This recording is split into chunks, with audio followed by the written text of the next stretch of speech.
Hey, stop what you're doing right now, because what I'm about to share with you could be the most important 4 minutes of health information you'll hear this year. And I say that not to be dramatic, but because most doctors, including many oncologists, are still not telling their patients over 50 about this. Not because they don't know, but because it doesn't come in a pill bottle. I'm Dr. William Lee, vascular biologist, cancer researcher, and author, and I've spent over 25 years studying what actually prevents cancer at the cellular level.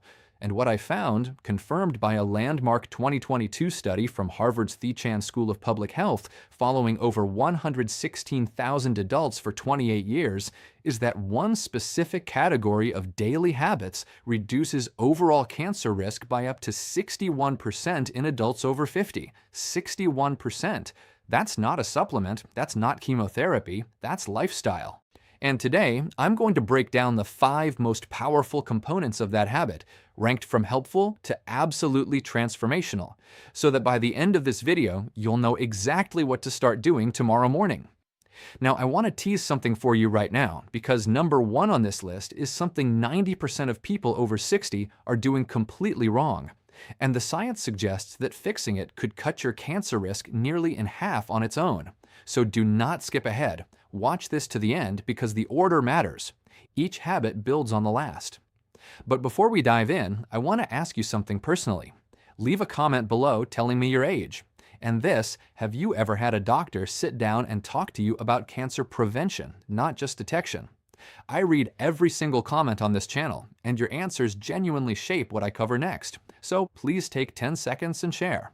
Now, let's get into it, starting at number 5. Number 5 is something almost everyone dismisses as too simple to be serious, and that dismissal may be costing people their lives. I'm talking about cold water hydration, specifically drinking 16 to 20 ounces of cold or room temperature filtered water first thing in the morning, before coffee, before food, before you look at your phone. Now, before you roll your eyes, hear me out, because the mechanism behind this is fascinating and deeply relevant to aging biology. After the age of 55, something called interceptive thirst sensitivity declines. That's just a medical way of saying your brain gets worse at telling you when you're thirsty. A 2019 study from the University of Barcelona found that adults over 60 are chronically operating at 8 to 12% below optimal cellular hydration without ever feeling thirsty. Now, why does that matter for cancer? Because your lymphatic system, think of it like the body's internal garbage truck, collecting cellular waste and damaged DNA fragments, runs almost entirely on water. When you're dehydrated, that garbage truck slows down. Damaged cells accumulate. Inflammation rises, and chronic low-grade inflammation is now understood to be one of the primary drivers of cancer initiation, particularly colorectal, bladder, and kidney cancers. The Harvard Nurses' Health Study found that women who drank more than 5 glasses of water daily had a 45% lower risk of colon cancer compared to those who drank 2 or fewer. That's remarkable for something that cost nothing. For aging bodies specifically, hydration also supports what researchers call autophagy, your cell's self-cleaning process. Think of autophagy like a quality control inspector inside each cell, breaking down damaged components before they can mutate. After 65, autophagy efficiency drops by about 30%, but proper hydration has been shown to partially restore that function. Here's how to do it right. Keep a 20-ounce glass of filtered water on your nightstand. The moment your feet hit the floor, drink it, all of it, before anything else. Add a squeeze of fresh lemon if you like, because the d-limonene and lemon peel has its own anti-tumor properties we'll touch on later. And here's your synergy tip for this one. Pair your morning hydration with 10 minutes of light movement, even just walking around the house, because movement stimulates lymphatic flow and compounds the cellular cleansing effect by up to 40%, according to research from the Karolinska Institute in Sweden. Now that's number 5, and it's the foundation. But what you layer on top of it at breakfast could be even more powerful. Let's talk about number 4. Number 4 is a food that has been eaten for thousands of years across the world's longest living populations, dismissed for decades by Western medicine, and is now the subject of over 1,200 peer-reviewed studies on cancer prevention. I'm talking about fermented foods, specifically naturally fermented options like plain yogurt, kefir, kimchi, sauerkraut, and miso. In 2021, a groundbreaking study from Stanford University School of Medicine, published in the journal Cell, found that adults who consumed high-fiber, high-fermented food diets showed dramatically increased microbiome diversity and a measurable decrease in 19 specific inflammatory proteins, several of which are directly associated with cancer progression. But here's what makes this especially critical for people over 50. After the age of 60, something called intestinal permeability increases your gut lining, literally becomes more porous, a condition sometimes called leaky gut. This allows bacterial toxins, called lipopolysaccharides, to enter your bloodstream, triggering systemic inflammation that can act like fertilizer for precancerous cells. I had a patient, Margaret, 67 years old, from Asheville, North Carolina, who came to me with chronically elevated inflammatory markers, fatigue, and a strong family history of colorectal cancer. Her diet was actually quite healthy in most respects, but she had 0 fermented foods. We added 2 servings daily, morning kefir, and a small side of sauerkraut at lunch. Within 90 days, her CRP levels, that's C-reactive protein, a key inflammation marker, dropped by 38%. Her gastroenterologist was floored. She told me it was the first time in years she'd felt like herself again. The mechanism here works through something called short-chain fatty acids, particularly butyrate, which is produced when beneficial gut bacteria ferment fiber. Butyrate literally signals precancerous cells in the colon to undergo apoptosis. That means it tells them to die before they can cause harm. Think of butyrate like a security guard who quietly escorts the troublemakers out before any damage is done. Aim for 1 to 2 servings of naturally fermented food per day, not pasteurized, because the heating process kills the live cultures you need. Look for live and active cultures on the label. And your synergy tip here is to pair fermented foods with prebiotic-rich foods, things like garlic, leeks, or slightly underripe bananas, because prebiotics feed the beneficial bacteria the fermented foods introduce, compounding the effect dramatically. Number 4 is powerful, but number 3 is where the science gets truly extraordinary. And if you're finding this valuable so far, this is a good moment to hit that subscribe button and give this video a like. I release evidence-based health content for people over 50 every single week, and your support is what makes that possible. Now, number 3. Number 3 is something you've almost certainly heard of, but I promise you haven't heard it explained like this, and you almost certainly aren't doing it in the way that actually triggers its cancer preventive effects. I'm talking about daily walking, but not just any walking. I'm talking about something researchers now call metabolic walking. And the difference between regular strolling and metabolic walking could literally be the difference between feeding cancer and starving it. Here's the science. Your body runs on 2 primary fuel systems, glucose and oxygen. Cancer cells, due to a quirk in their metabolism, first described by biochemist Otto Warburg in 1931 and now confirmed by hundreds of subsequent studies, are almost exclusively dependent on glucose.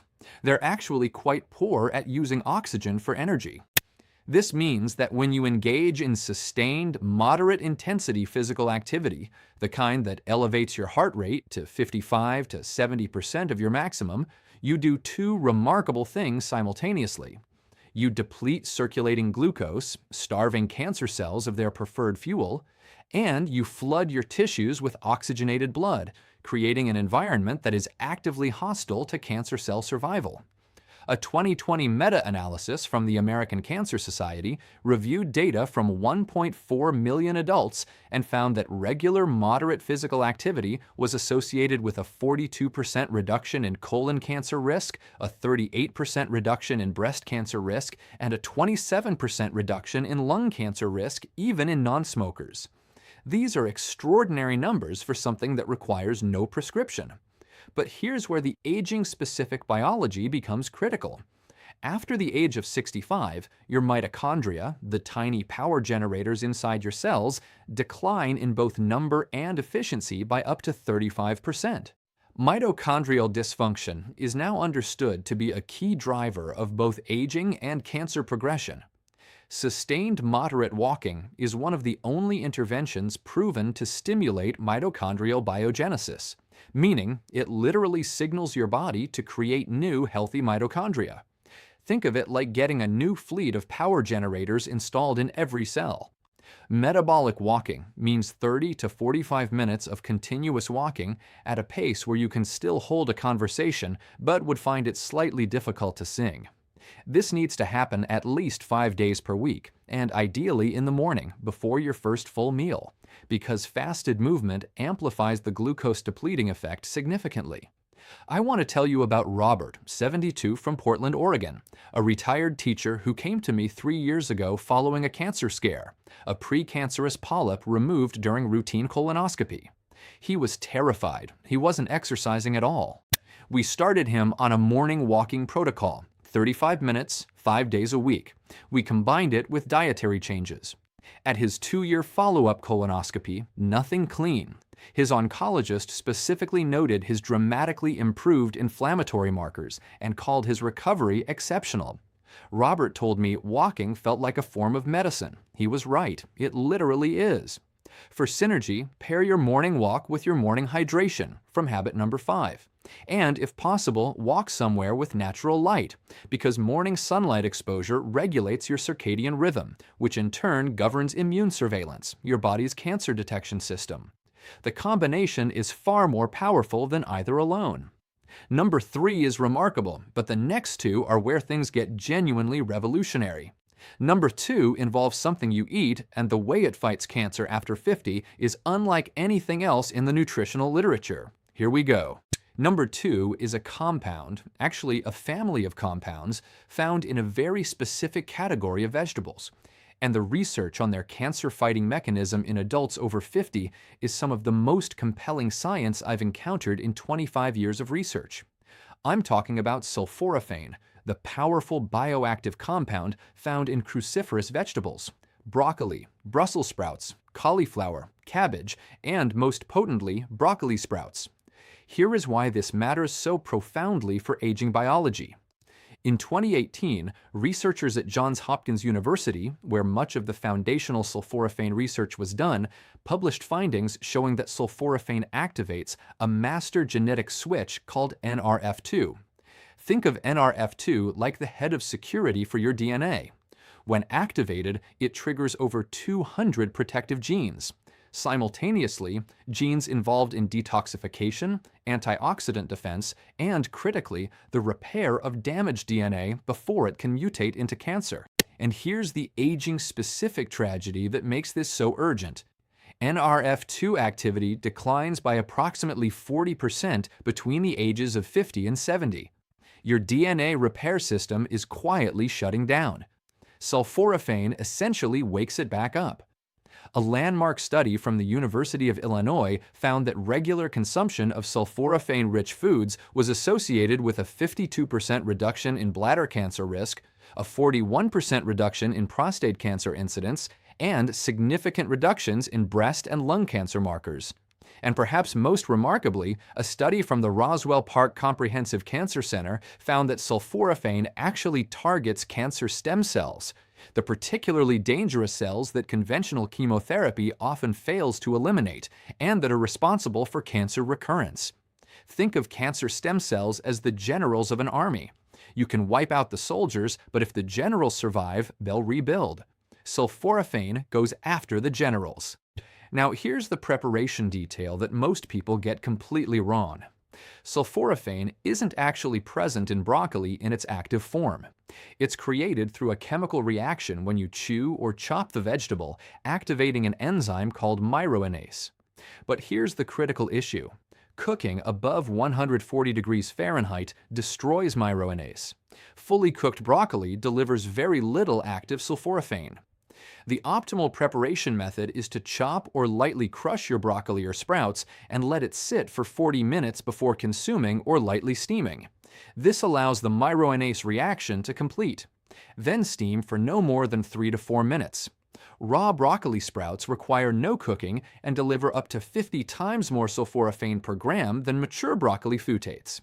Aim for half a cup of raw broccoli sprouts daily or 1 full cup of lightly prepared broccoli. Your synergy tip here is crucial. Pair your cruciferous vegetables with a small amount of raw mustard seed powder or raw radish. Both are independently rich in active myoindocinin, and adding them to cooked cruciferous vegetables effectively restores the enzyme activity that cooking destroyed, increasing sulforaphane bioavailability by up to 4-fold, according to research from the Institute of Food Research in Norwich. This is number 2, and it is powerful. But what I'm about to tell you for number 1, the single most impactful daily habit for cancer prevention after 50, this is what the research has been quietly building toward and what most preventative health conversations never reach. This is the one. Number 1. Number 1 is sleep. But not just sleep specifically, what researchers now call oncological sleep architecture, meaning the specific quality and timing of sleep that activates your body's most powerful anti-cancer system. And the data on what happens to cancer risk when this system is disrupted is frankly terrifying. Here is the mechanism. During deep, slow-wave sleep, stage 3 and stage 4, your brain activates the glymphatic system. This is a recently discovered waste clearance network, first described by researchers at the University of Rochester in 2013, that uses cerebrospinal fluid to literally flush toxic proteins and cellular debris from your brain and nervous system. Think of it like a power wash cycle that only runs at night when the factory is closed. But the cancer connection goes far deeper than brain health. During the same deep sleep phases, your body produces its highest concentrations of melatonin.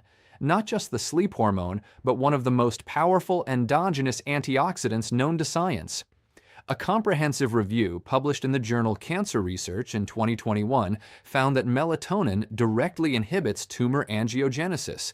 That means it blocks cancers from building the new blood vessels they need to grow. It also stimulates natural killer cells, the frontline soldiers of your immune system, whose specific job is to identify and destroy cancer cells before they establish themselves. And here's the devastating aging statistic. Melatonin production declines by up to 70% between the ages of 40 and 70. Most people over 65 produce almost negligible amounts during sleep. Your most powerful internal anti-cancer mechanism is running at a fraction of its capacity. A 2019 study from the International Agency for Research on Cancer classified night shift work, which chronically disrupts sleep architecture, as a probable human carcinogen, not a risk factor, a carcinogen, the same category as certain pesticides and industrial chemicals. That's how serious disrupted sleep is for cancer risk. I had a patient, Eleanor, 71 years old, from Scottsdale, Arizona, a retired nurse who was sleeping only 5 to 6 hours a night and waking frequently.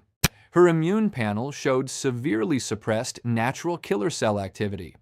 We worked together on what I call a sleep recalibration protocol: consistent 1000 p.m. bedtime, complete darkness, room temperature lowered to 67 degrees, all screens off 90 minutes before bed, and a small dose of tart cherry juice at 8 p.m. for its natural melatonin precursors. Within 6 weeks, her sleep duration reached 7.5 hours consistently. At her 3-month follow-up, her natural killer cell count had increased by 47%. Her oncology team was astonished. She told me she hadn't slept that well since her 40s. The research is clear. Adults over 60 who consistently sleep 7 to 8 and 1.5 hours per night in proper dark, cool environments have cancer mortality rates up to 48% lower than those sleeping under 6 hours, according to a 20-year cohort study from the University of California, San Diego. This is not a minor variable. This is the master switch. To optimize your sleep for cancer protection, do these things without negotiation. Set a consistent bedtime and wake time. Even on weekends, your circadian rhythm does not take days off. Make your room completely dark. Even small amounts of light suppress melatonin production. Cool your room to between 65 and 68 degrees Fahrenheit. And avoid eating within 3 hours of sleep because digestion competes with the cellular repair work your body needs to prioritize overnight. Your synergy tip for sleep. Combine your sleep optimization with daily morning sunlight exposure from habit number 3, because morning light anchors your circadian rhythm and directly increases your evening melatonin output. The two habits working together create a biological environment in which cancer struggles to take hold. All of the studies referenced throughout this video are linked in the description below. I encourage you to read them, share them with your doctor, and ask the questions that your appointments often don't leave time for. Here's what I want you to hear as we close. You are not too old for prevention. The science does not have an age limit. Whether you are 55 or 85, whether you've had a cancer scare or never given it a thought, your body retains a remarkable capacity to heal, to defend, and to regenerate when you give it what it needs. These 5 habits, morning hydration, daily fermented foods, metabolic walking, sulforaphane-rich cruciferous vegetables, and restorative sleep, are not exotic protocols. They are the conditions your biology was designed to thrive in. They cost almost nothing. They require no prescription. And every single morning you get a fresh opportunity to begin. Your independence, your quality of life, your ability to be present for the people you love, that is worth 30 minutes of walking, a glass of water, and a bedtime. Don't let anyone tell you it's too late. The research says otherwise, and so do I. If this video helped you, please subscribe to this channel and share it with someone you care about. Every week we go this deep into the science of aging well, and your support makes that work possible. And now I want to hear from you. Which of these 5 habits are you starting first? And what has been your biggest barrier to good sleep? Leave your answer in the comments. I read every single one.